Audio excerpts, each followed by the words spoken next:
how to create and use custom sounds on your Snapchat. This is a step-by-step guide, so you'll be able to follow easily. Now you have to make sure that your Snapchat is up to date in order to make sure that you have this feature. Now right after, let's just go ahead and open up Snapchat right here, and I'll go ahead and take a quick snap for us to edit. From here, all you have to do is to click on the note icon on our choices right here. Now once inside, go ahead and click on my favorites, and inside you want to navigate through the my sounds category. Inside, we'll be able to choose the create sound option. From here, we'll be able to create sound using our camera roll or record our own sound.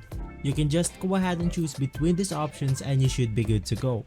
So if this video has been helpful for you, please consider by liking and subscribing. I'll make sure to see you again next time, and as always, thank you.